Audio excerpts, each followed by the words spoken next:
Emotional victory, now you're back at it a couple days later. Yeah, it's like you said, it's a quick turnaround, and you really get over the win on Sunday night and started watching Buffalo stuff Sunday night while I was at home watching Sunday Night Football. So it's a quick turnaround, and it's a defense that they're not very simple. I mean, there's some complication to them, so you got to try to figure it out quickly. And our coach has done a good job of breaking it down to us and setting up a game plan that's manageable on a short week. So it'll be good to get out here today and get that first row practice in and rejuvenate and get going. If did the game plan on Sunday go about as planned as you could have hoped? Yeah, I would say so. I mean, we didn't know going in with the injuries that they were going to have how it was going to affect us.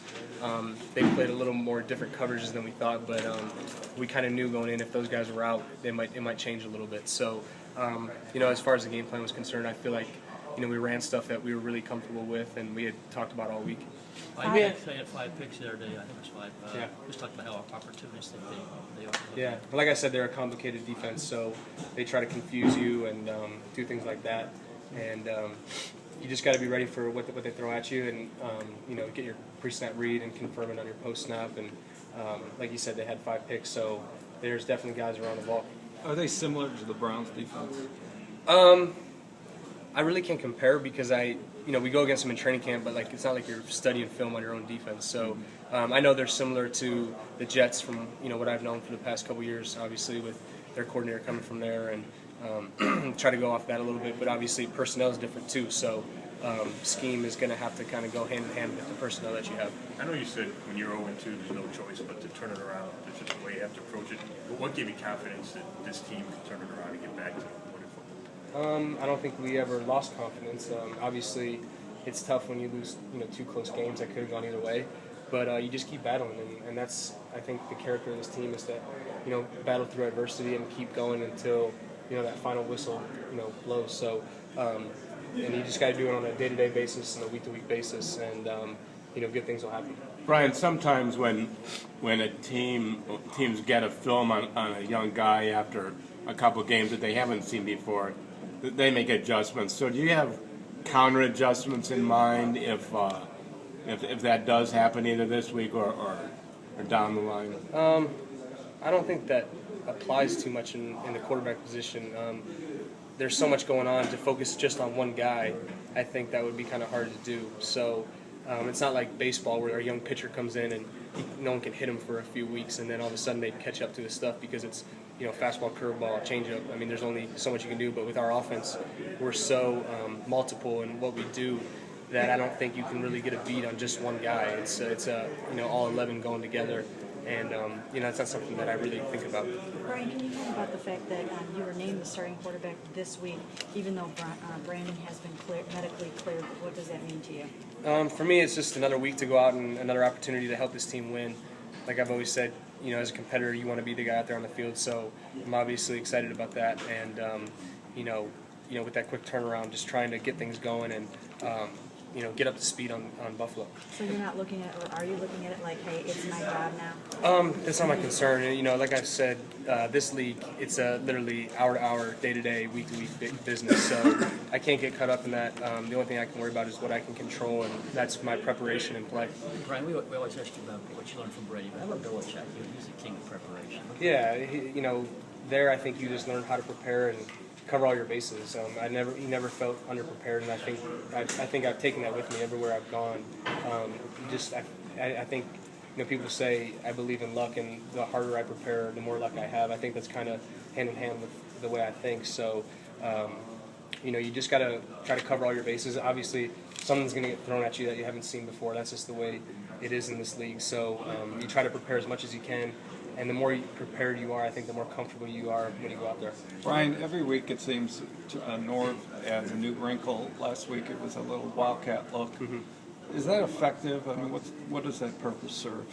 I think for us, like I said, we're so multiple. There's so many things that we can do, not only just because of our scheme, but because of our personnel. You have a lot of guys out there who can do a lot of different things. So I think, if anything, it kind of keeps the defense on its toes. And, even though we ran it one time, it probably, makes Buffalo practice it and take some time away from practicing our normal offense.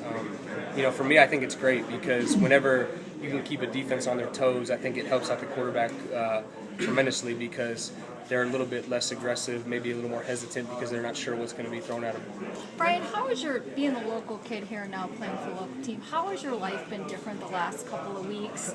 Is your texts going off all the time? Yeah, Is your email I'd say full that's of- about it. My phone is, the battery dies a lot quicker because of the usage it's getting. But besides that, I really try to stay in a little bubble, and I'm really just from home to work. That's what my life consists of, and there's not a lot of time for anything else. So it's a very time-consuming job, and for me, I want to put everything into it that I can. So not only here, but when I go home, I'm trying to do a little extra too. On that, Brian, on the sensibility of playing football in Cleveland, Ohio, is this much different in terms of being a great adrenaline rush than it was? What was your mindset when you were on the field for Cleveland St. Ignatius? Yeah, I mean, well, this is a little more at stake now, but it's fun. This is such a great football atmosphere, not only in Northeast Ohio, but the whole state of Ohio. I think, throughout my career, wherever I've been, there's always been a lot of sense of pride from guys who are from Ohio. It's one of the top 5 football states in the country. And, so to be back here and be in that football atmosphere where people live and breathe, it's Friday night. You got the high school game Saturday. There's Ohio State, the colleges around here, and then Sunday it's the Browns or the Bengals. For the whole state. So it's definitely exciting.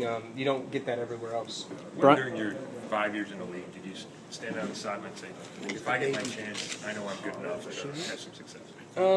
I think when I first made it my rookie year as an undrafted free agent, beating out 3 guys that were ahead of me just to be the backup to Tom, who was coming off of a season-ending injury. That kind of right there said, okay, you can do this. But then I think always in your mind, you're always waiting for the chance to actually go out and do it on the field, just to kind of reconfirm it to yourself. And the limited time playing that I had over the years, it kind of always told me that you definitely can go out and do this. So I don't think it's ever a lack of confidence. It's always kind of you just want to go out and prove it to yourself. Were there any leftover questions before the start in Minnesota? Because you'd only had one other start about what you would do. I don't think so. Hey Brian, the third and fourth quarter have been night and day these past couple of games. Can you pinpoint the reasons? I think, like I said, we're a team that always fights to the end. We kind of pride ourselves. We talk about it in practice. It's going to take all 4 quarters. We're a second half team.